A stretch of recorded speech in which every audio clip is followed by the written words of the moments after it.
तो आज हम लोग इधर जमा हुए हैं कि ये अपने देश में बढ़ते हुए, हाँ, पिछली बार हम लोगों ने ये देखा था कि कैसे एजुकेशन सिस्टम, फिर लोनलीनेस, डिप्रेशन, इन सब के बारे में हम लोगों ने बात की थी।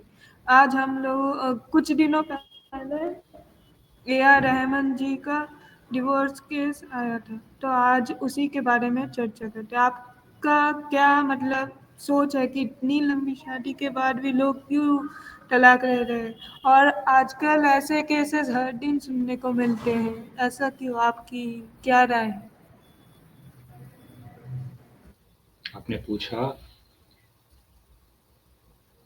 कि आजकल हम ऐसे केसेस सुनते रहते हैं कि लंबी शादी के बाद डिवोर्स हो रहा है। वैसे मुझे पता नहीं है कि स्टैटिस्टिक्स क्या हैं 60s, 70s, 80s, 90s के और अब के, लेकिन ऐसा सुनने में आया है कि अब डिवोर्स पहले से अधिक होते हैं। इसकी जो वजह मेरे ध्यान में आती है, एक वजह है क्रॉनिक डिससैटिस्फैक्शन। इससे आप भी गुजरती हैं, मैं भी गुजरता हूँ। आई एम क्वाइट श्योर आपके दर्शक भी गुजरते हैं। आए दिन हम अपनी तुलना लोगों से करते हैं, दोस्तों से, नेबर्स से, समाज से। और तुलना करने का ज़रिया बड़ा आसान है। ज़रिया है सोशल मीडिया। आपकी फिंगर टिप्स पे आप जब चाहें तुलना कर सकते हैं, और लोग तुलना करते हैं। इस कंपैरिजन से जो क्रॉनिक डिससैटिस्फैक्शन पैदा होता है, उसे पूरा करने के लिए हम अननेचुरल कोशिशें करते हैं। For example, physical transformation through surgery, यानी अपना नाक, अपनी लिप्स, अपने अन्य बॉडी पार्ट्स को आप सर्जरी के ज़रिए एनहांस करते हैं। इसके अलावा मेंटल ट्रांसफॉर्मेशन, जैसे कि कोर्सेज इंट्रोवर्ट को एक्सट्रोवर्ट बनाने के, पब्लिक स्पीकिंग के।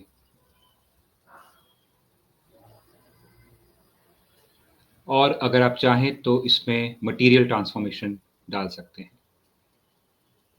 एक चेष्टा कि अपनी इकोनॉमिक कंडीशन में कॉन्स्टेंटली इम्प्रूव करूं। तो आज आपके पास ऑप्शंस ही ऑप्शंस हैं। आप जब चाहें अपनी तुलना कर सकते हैं, और उससे जो घुटन महसूस होती है, आप उसे पूरा करने के लिए कोशिशें करते रहें, जिसे मैं अननेचुरल कोशिशें मानता हूँ, जिससे हम सब गुजरते हैं। इन कोशिशों से जो स्ट्रेस पैदा होती है, वो रिलेशनशिप्स को ख़राब करती है। मैं ए आर रहमान के बारे में नहीं कह सकता क्योंकि मैं उनसे मिला नहीं हूँ, लेकिन अन्य काफ़ी रिलेशनशिप्स इससे ख़राब होते हैं। ये जो अननेचुरल स्ट्रेस हम पैदा करते हैं, जो तुलना करने की आदत से बनता है। जी। तो आपको नहीं लगता कि इसके मतलब जब ये न्यूज़ आई थी तब बहुत सारे लोग मतलब शेम भी कर रहे थे, मतलब अपनी अपनी जो एनालॉजीज भी लगा रहे थे। फिर अगर आपको नहीं लगता कि मतलब इंस्टाग्राम है, मतलब हम लोग इतने क्लोज है अपने सेलिब्रिटीज या फिर जिन लोगों को इन्फ्लुएंसर्स भी पकड़ लीजिए, कुछ दिनों पहले फ्लाइंग बिस जी का मतलब ऐसे रूमर आया था तो लोग उनके पीछे ही पड़ गए थे। तो ऐसा नहीं लगता कि मतलब जितना हम लोग उनको ग्लैमर भी करते हैं, उनके ऊपर वो ग्लैमर का मेंटेन करने का एक बर्डन भी है, और ये भी एक रहता है कि ये लोग इतने परफेक्ट थे फिर भी इन लोगों की तबाह हो गई, तो हम लोग इतने, तो उससे भी स्ट्रेस बढ़ता है। जहाँ तक मैं समझा हूँ, आप पूछ रही हैं कि सेलिब्रिटी होने का अपना एक स्ट्रेस होता है, और इस स्ट्रेस के कारण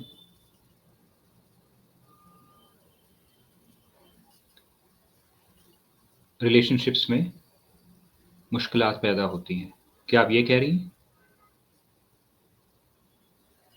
यस, मतलब नहीं, मतलब वो भी पैरल, वो जो एक रिलेशनशिप तैयार हो जाता है ना थ्रू द स्क्रीन, उससे मतलब हम लोग अटैच्ड हो जाते हैं और हम लोग ज़्यादा शेम भी करते हैं उनको।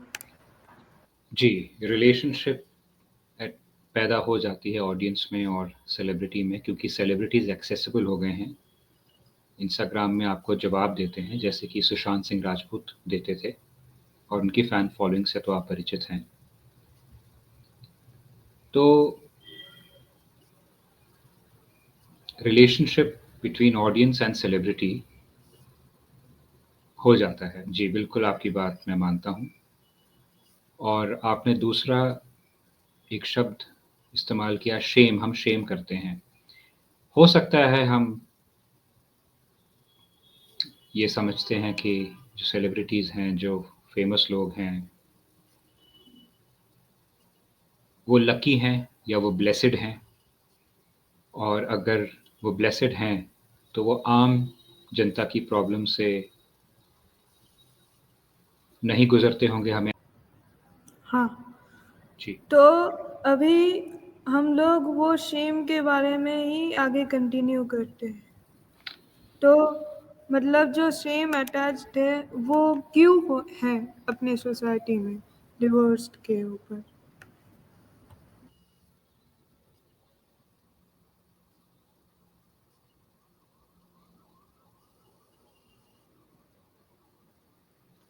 आपका सवाल है सोसाइटी में शेम अटैच्ड क्यों है डिवोर्स के ऊपर? क्योंकि हम परवाह करते हैं कि लोग हमारे बारे में क्या सोचते हैं, क्योंकि हम परवाह करते हैं कि हम अपनी लाइफ में सक्सेसफुल हों, और divorce is not a sign of success. तो सरल शब्दों में ये दो रीज़न्स हैं कि हम शेम क्यों फील करते हैं। जी, हाँ, तो मतलब इस सिचुएशन में मतलब फॉरवर्ड क्या स्टेप हो सकता है? मतलब क्या नॉर्मलाइज किया जाए ऐसी चीज़ों को, या वो सेम के सेम ही रहने दे? क्योंकि बहुत लोगों का मानना है कि सोसाइटी बर्बाद हो जाएगी अगर ऐसा चलता रहा, तो ये लोग अपने मतलब स्वार्थ के लिए स्वार्थी बनते जा रहे हैं। मतलब बहुत सारे लोग ये सोच रहे हैं, मतलब वही तो ट्रोल होता है ना उसी के ऊपर। तो मतलब और एक है कि मतलब अगर रहना नहीं है तो क्यों रहने का? ये इससे अल्टीमेटली मतलब मर्डर जैसे भी केसेस हो जाएंगे। तो मतलब आपका सवाल है कि क्या इसको नॉर्मलाइज़ कर दें, कि नॉर्मलाइज़ कर देना चाहिए ताकि शेम अटैच ना हो, और अगर हम शेम अटैच करके रखें तो मर्डर्स तक हो सकते हैं। करेक्ट? मैं इस पे जवाब दूँ? Yes sir. ओके। um,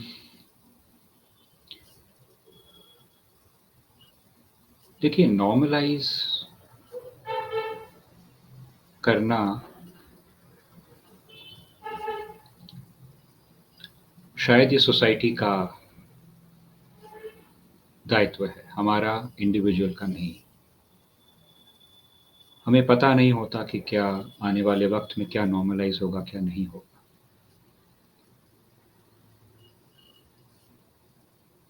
कुछ सोसाइटीज़ में इसको शेम मानते हैं और कुछ सोसाइटीज़ में ये नॉर्मलाइज़ हो गया है। माना जाता है वेस्टर्न सोसाइटीज़ में नॉर्मलाइज़ हो गया है, और माना जाता है कि इस्लामिक देशों में और ईस्टर्न फ़िलॉसफ़ी मानने वाले देशों में अभी भी इस पे शेम अटैच्ड है।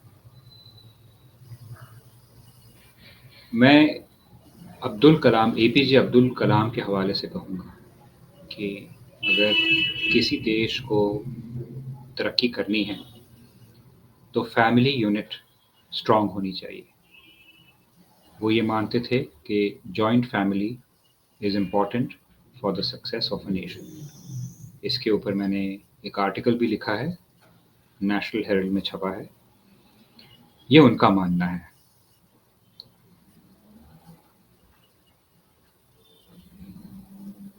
नॉर्मलाइज अगर हम करना मैं आपसे पूछना चाहूँगा कि जो आप स्क्रीन पे दिखा रही हैं, ये क्या मेरे लिए है कि इन जनरल आप दिखा रही हैं? हाँ, जनरल दिखा रही हूँ कि अच्छा, दर्शकों ठीक है, को ठीक है। लगता है, मतलब ठीक है, ठीक है। कॉन्टेक्स्ट में अटैच करें कॉन्टेक्स्ट। Okay, okay. कि ये मतलब लोग एक ज़माने में आइटम सॉन्ग्स शर्म का मुद्दा था। अब फ़िल्मों में आइटम सॉन्ग्स नॉर्मलाइज़ हो गए हैं। तो जनरली हम देखते हैं हिस्ट्री में कि चीज़ें कंज़र्वेटिव से लिबरल होती हैं, लेकिन हम ये भी देखते हैं कि अगर लिबरल और कंज़र्वेटिव में बैलेंस ना रहे, तो सिविलाइज़ेशंस गिर जाते हैं। जैसे कि आपकी ग्रीक सिविलाइज़ेशन जो थी, वो इसके कारण समाप्त हो गई। ऐसा मेरा भी मानना है और बहुत सारे राइटर्स हैं, वो भी कहते हैं। तो मेरा जवाब यही होगा कि आप और मैं हम तय नहीं कर सकते कि आने वाले वक़्त में क्या नॉर्मलाइज़ होगा और क्या नहीं होगा। ये समाज और समाज पे हावी एड एजेंसीज़, इन्फ्लुएंसर्स, ये सब लोग मिलके करते हैं। यदि आप चाहते हैं कि ये नॉर्मलाइज़ हो या ना हो, आप कोशिश करना चाहते हैं, तो आपको मेहनत करनी पड़ेगी, आपको अपने विचार आगे रखने पड़ेंगे। जी। तो आपने बोला कि मुस्लिम देशों में ये अभी भी टैबू है। ये एक चौंकाने वाली बात है, क्योंकि लोगों का जनरली यही रहता है धारणा कि मुस्लिम देशों में तो ज़्यादा ये लिबरल होना चाहिए, क्योंकि उधर से तलाक जैसे शब्द आए हैं।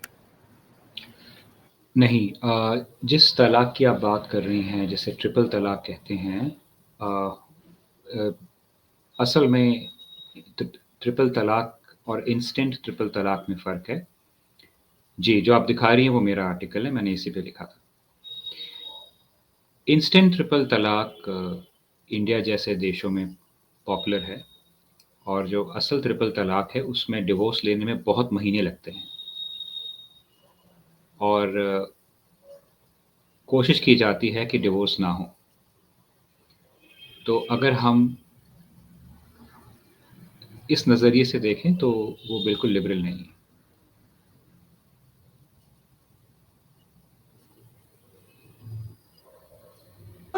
तो आपने एक बहुत अच्छी बात बोली कि मतलब दोनों में फ़र्क ये है कि इंस्टेंट में अपना मतलब जल्दी हो जाता है, मतलब एक दिन में या फिर उसी घंटे, और ये जनरल में बहुत महीने लग जाते हैं या फिर सालों साल। बहुत सारे केसेस है 20-20 साल भी चल रहे हैं कोर्टों में। जो एक्चुअल नहीं, नहीं, मैं कह रहा हूँ कि जो इस्लामिक ट्रिपल तलाक सिस्टम है, वो वैसा नहीं है जो हम मानते हैं कि आपने इंस्टेंटली तलाक, तलाक, तलाक कह दिया और तलाक हो गया। ये उसकी एक एडैप्टेशन है, या ये कहाँ से आई है मुझे उसका फ़िलहाल ज्ञान नहीं है। लेकिन एक्चुअल ट्रिपल तलाक में तलाक लेने में समय लगता है। तो हमें ये लगता है कि वो डिवोर्स के मामले में लिबरल हैं, क्योंकि हम इंस्टेंट ट्रिपल तलाक ही समझ पाए हैं।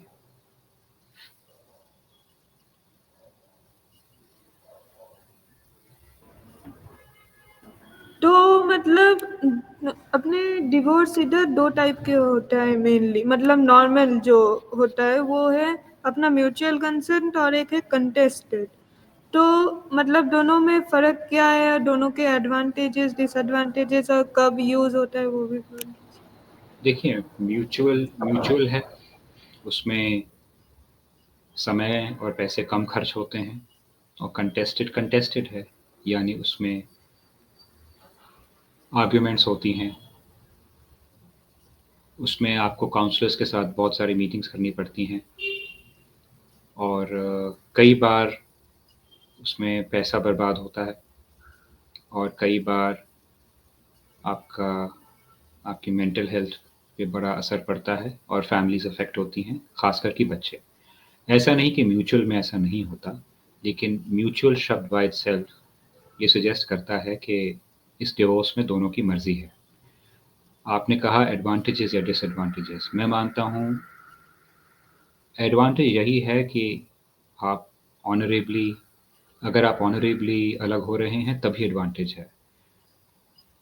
और अगर आप झगड़े की भावना से अलग हो रहे हैं या आपके मन में गुस्सा है जिसका प्रभाव बच्चों पे बड़ों पे पड़ सकता है, तो वो आपके लिए और आने वाली नस्ल के लिए एक बहुत बड़ा डिसएडवांटेज है।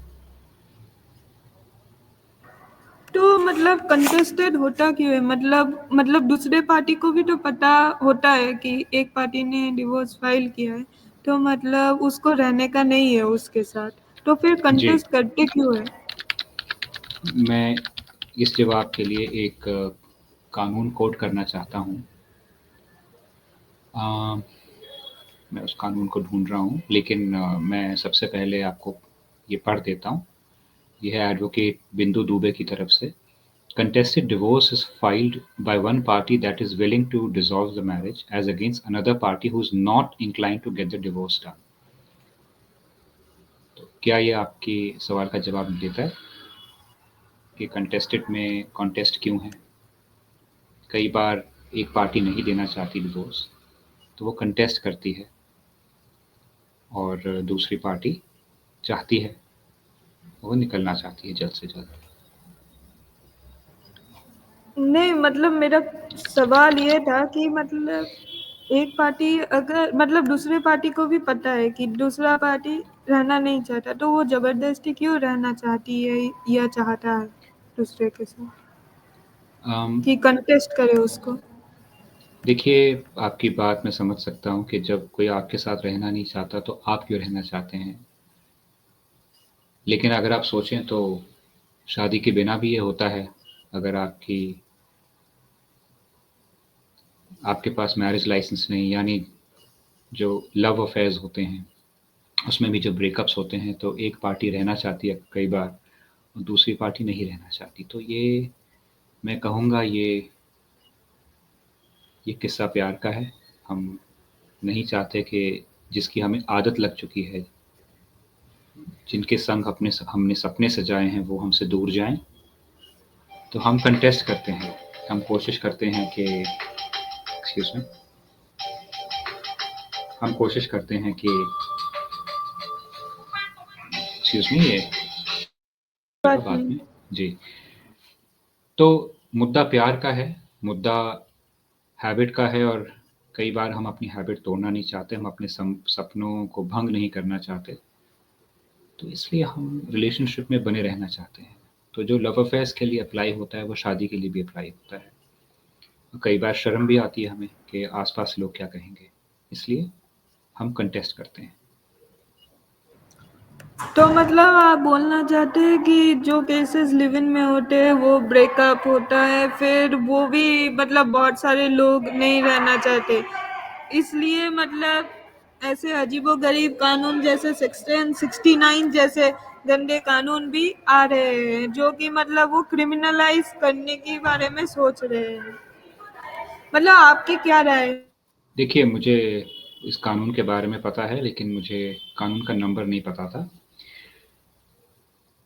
मैं इस कानून के पक्ष में नहीं हूँ कि आप लिव इन को क्रिमिनलाइज़ करें, क्योंकि मैं मानता हूँ कि गवर्नमेंट को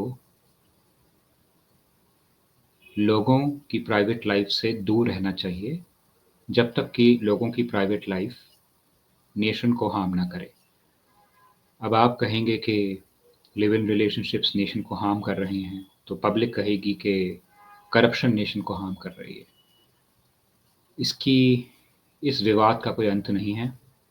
बेहतर यही होता है कि गवर्नमेंट अगर कुछ सोचती है तो वो उसको एडवर्टाइज़ करे, अपना पक्ष आगे रखे, ना कि कानून बनाए और लोगों की पर्सनल लाइफ में इंटरफेयर करें। मेरे हिसाब से ये कहीं सक्सेसफुल नहीं हुआ है। शॉर्ट टर्म सक्सेस मिल जाती है, लेकिन लॉन्ग टर्म इसके इफ़ेक्ट्स ज़्यादा होते हैं। ये मेरा मानना है। तो मतलब ये लॉन्ग टर्म तो यही इफेक्ट होगा ना कि लिव इन का नाम बदल के फ्रेंड्स विद बेनिफिट्स वैसा कुछ अलग ही रख देंगे लोग, वही लोग। और आपका जी, क्या राय है, ये उत्तराखंड में कुछ महीनों पहले वो रजिस्ट्रेशन भी आया था लिव इन का, उसके ऊपर भी? जी, ये इसी कानून का एक अंश है, इसी की एक्सटेंशन है या इसी का कोर है। मुझे फ़िलहाल याद नहीं कि ये इस कानून का कोर है कि एक्सटेंशन है। यानी इसी कानून के अंदर है कि इस कानून के अलावा एक रजिस्ट्रेशन प्रोसेस थी। एंड एनीवे ये टेक्निकल बातें हैं। नहीं, दोनों अलग है। ये 69 अभी तक लागू नहीं हुआ ओरिजिनली ऑफिशियल, लेकिन वो और लागू हो गया, रजिस्ट्रेशन? और वो रजिस्ट्रेशन वाला लागू हो गया। जी वो नहीं, उत्तराखंड में। मैं ये चाहता हूँ कि लोग इकट्ठा हों और सरकार से जैसे वो हमसे रजिस्ट्रेशन माँगते हैं, मैं चाहता हूँ कि लोग सरकार से सबूत माँगें उनके काम करने का। मैं चाहता हूँ कि लोग सरकार को कहें कि आप हमें बताएँ कि आप किससे मिले, कहाँ मिले, कौन-सी इन्वेस्टमेंट की बात हुई, और आप अपने वीकली अफ़ेयर्स का एक ब्यौरा दें। आप मंथली आपका जो खर्चा पानी है, जो आपके ऑफ़िस एक्सपेंसेस हैं, उसको रिलीज़ करें पब्लिकली। मैं चाहता हूँ लोग ये सरकार से माँगे, तभी सरकार पीछे हटेगी। अगर लोग ही ये कदम नहीं उठाएँगे तो सरकार उन पे फिर बंदिश डालती रहेगी। ये मेरा मानना है इस केस पे, रजिस्ट्रेशन ऑफ लिव इन पे। ऐसा नहीं लग रहा है कि अपना देश थोड़ा ज़्यादा ही कंजर्वेटिव की टाइप जा रहा है? मतलब हर चीज़ का रजिस्ट्रेशन, और मतलब जब इसका आया था तब ये मतलब दिया गया था कि बोला गया था कि वो मर्डर्स भी है ना, बहुत सारे लिव इन के आए दिन मर्डर्स के खबर आते रहते, उसको कंट्रोल करने के लिए वगैरह वगैरह। वो जस्टिफिकेशन का आपका क्या राय है? और मतलब ये केसेस भी सच है कि मर्डर्स भी होते हैं, तो उससे टैकल करने के लिए क्या आपकी राय है? और ब्रेकअप्स मर्डर्स को मतलब कैसे लोग हैंडल कर सकते हैं? मर्डर्स रिलेशनशिप्स में होते हैं, चाहे वो लिव इन रिलेशनशिप्स हों, मैरिजेस हों। मर्डर्स ये नहीं देखते कि रिलेशनशिप मैरिज की है या नॉन मैरिज की है, रजिस्टर्ड है कि अनरजिस्टर्ड है। जिसकी फितरत ही डसना है वो तो डसेगा, मत सोचा कर मर जाएगा। ये शेर है फ़रत शहज़ाद, कवि हैं पाकिस्तान के, कि जिसकी फितरत ही डसना है वो डसेगा। तो जो सांप है वो डसेगा, चाहे आप उसे अपनी बिल्डिंग की पार्किंग लॉट में मिलें या जंगल में मिलें या विदेश में मिलें। अगर आपको जहरीला नाग मिलेगा तो वो आपको डसेगा। तो मेरा यही मानना है कि इसका कोई लिंक नहीं है। आपने जैसा कहा कि अगर लिव इन का नाम बदल के बोल दें, डीप फ्रेंड्स, कुछ भी आप नाम रख दें, तो लेकिन उसमें भी झगड़े होंगे, उसमें भी पैशन होगा, और उसमें जिसकी प्रवृत्ति है नुकसान करने की वो नुकसान करेगा। तो इसका कोई लिंक नहीं है, ये मेरा मानना है। जो आपने न्यूज़ आइटम दिखा रहे हैं, married man kills live in partner sets house to fire, अगर मैरिड नहीं भी हो तो उसे अगर मारना है, मान लीजिए आदमी सिंगल है और मान लीजिए लड़की भी सिंगल है, तो भी मार सकता है। तो अगर आपको रेगुलेट करना है तो लोगों के पैशंस रेगुलेट करने होंगे, यानी लोगों को बताना होगा कि अपने गुस्से को डाइवर्ट कैसे करें। वो काम एजुकेशन से होता है, ना कि कानून से। जब लोगों में समझ आ जाएगी कि अपने लाइफ की डिसअपॉइंटमेंट्स कैसे हैंडल करनी है, तो वो खुद ब खुद मर्डर करना छोड़ देंगे या कम कर देंगे, ऐसे केसेस कम हो जाएंगे। ये मेरा मानना है। और आखिरी बात कि आजकल मतलब आपने बहुत अच्छा मतलब एक पॉइंट उठाया कि लोगों में एंगर इश्यूज बहुत है आजकल। आपको नहीं लगता कि सोशल मीडिया इसको ज़्यादा बहका रहा है या भड़का रहा है? क्योंकि सोशल मीडिया में हम मतलब एक, अगर आप कंजर्वेटिव है तो सिर्फ कंजर्वेटिव फॉलो करेंगे तो वैसा ही न्यूज़ आएगा, तो आपको एक इल्यूजन में चले जाएंगे। वैसे ही अगर आप लिबरल है तो एक्सट्रीम लिबरल वाले न्यूज़ के सारे कंजर्वेटिव मर्डरर्स है, ये कर रहे वो कर रहे, फेक हो या ट्रू हो, तो मतलब लोग अपने बबल्स में रहते हैं। अपने आपने भी देखा होगा आपके आसपास वाले जो भी बच्चे हैं वो आजकल कम खेलते हैं और घर में मोबाइल में ही ज़्यादा घुसे रहते हैं। हम भी उसमें भागीदारी है। तो मतलब ये आपको नहीं लगता कि ये भी एक रीज़न है कि ये सब बढ़ रहा है कि सोशल मीडिया ऐसे है कि लोग अपने एक दुनिया ही बना लेते हैं ऑनलाइन और उसको ही सच मानते हैं, जबकि रियलिटी बहुत ही नुआंस्ड रहती है। आपने बिल्कुल ठीक कहा, रियलिटी नुआंस्ड होती है। लेकिन इस बात को समझने के लिए पढ़ाई लिखाई की ज़रूरत होती है। पढ़ाई लिखाई का मतलब केवल स्कूल और कॉलेज में डिग्री प्राप्त करना नहीं है। पढ़ाई लिखाई का मतलब है कि अपनी खुशियों को, अपने गमों को टटोलना और उनके बावजूद अपना कार्य करना, ज़्यादा खुशी में भी, ज़्यादा गम में भी।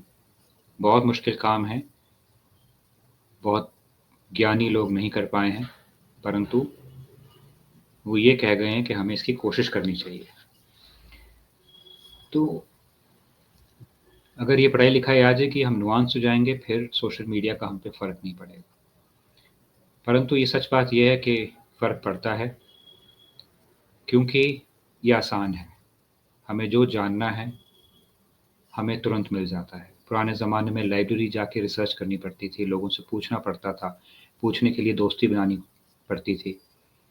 अब किसी दोस्त की ज़रूरत नहीं है, आप सीधा आर्टिफ़िशियल इंटेलिजेंस से मदद ले सकते हैं और आगे बढ़ सकते हैं।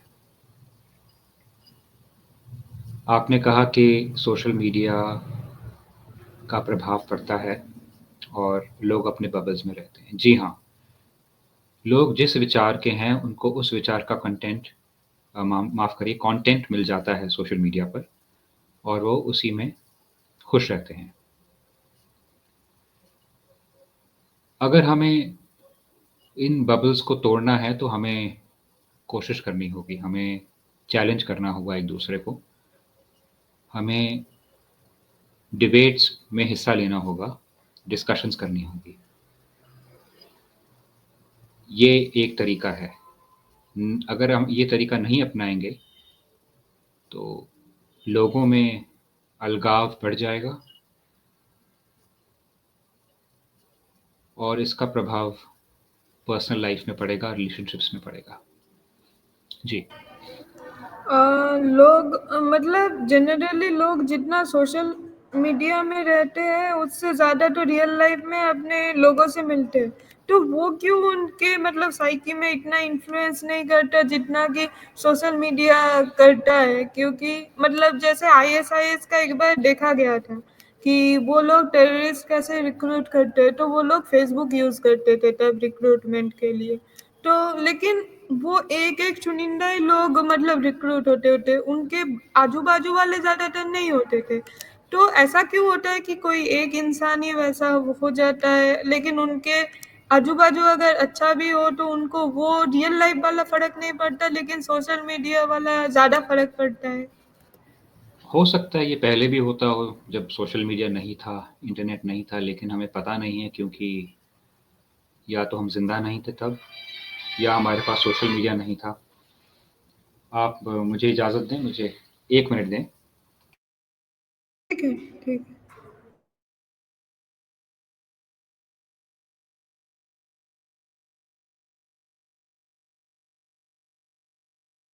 जी, मैं कंटिन्यू करता हूँ। मैं कह रहा था कि पॉसिबल है कि 60s में, 50s में ऐसा होता हो कि कोई इंसान या कुछ चुनिंदा लोग एक्सट्रीमिस्ट आइडियोलॉजी से बहकते हों, लेकिन हमें इसकी जानकारी नहीं है, क्योंकि तब रिकॉर्ड्स नहीं होते थे, जैसे आजकल ऑनलाइन रिकॉर्ड्स होते हैं। तो मैं यही कहूँगा कि पॉसिबली ये हमेशा से होते आया है कि हम डिससैटिस्फाइड लोगों को ढूँढते हैं और कोशिश करते हैं कि इनको रिक्रूट कर लें अपने कॉज़ के लिए। मेरा ये मानना है, पहले भी होता ही होगा। जी। क्या आपका क्या मानना था? ये पहले भी होता था। अच्छा। ओह! ये नया टेक है, क्योंकि मुझे हमेशा लगता था कि सोशल मीडिया की वजह से ही ऐसा हो रहा है, स्पेशली अपने कोविड के बाद से।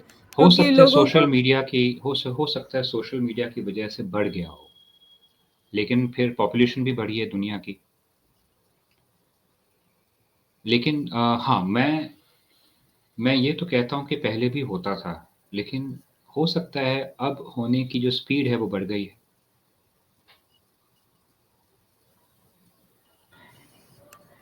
अ, आपका आखिरी मैसेज क्या होगा अपने दर्शकों को कि मतलब अगर कोई ऐसे डिवोर्स के सिचुएशन में या फिर ब्रेकअप में जा रहा है या फिर कोई ब्रेकअप करने भी वाला है, लेकिन वो मतलब कैसे करे, कैसे मेरा मतलब आगे बढ़े? मेरा ये मैसेज होगा कि आप मान के चलिए कि आपका जो रिलेशनशिप है वो एक ना एक दिन टूटेगा, तो इससे थोड़ा आपको प्रिपरेशन मिलेगी, आपको दर्द कम होगा और आप बचे रहेंगे। लेकिन अगर आप ये सोच के चलें कि रिलेशनशिप ज़िंदगी भर रहेगा, तो ये अपने आप से झूठ बोलने के समान होगा। ऐसा ज़रूरी नहीं कि ऐसा हो। तो ये थोड़ी दिल दुखाने वाला मैसेज है, लेकिन मेरे ख़्याल से ठीक मैसेज है। मेरा दूसरा मैसेज ये होगा कि अक्सर जो ब्रेकअप करता है, ऐसा नहीं है कि वो बाद में फिर ब्रेकअप नहीं करेगा।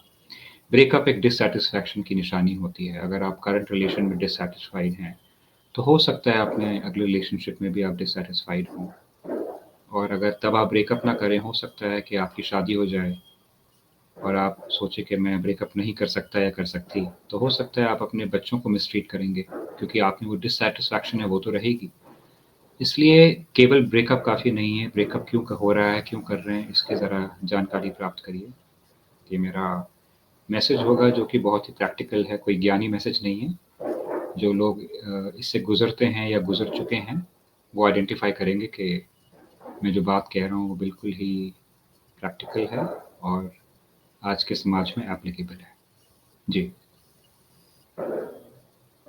थैंक यू आपके इस सेशन के लिए।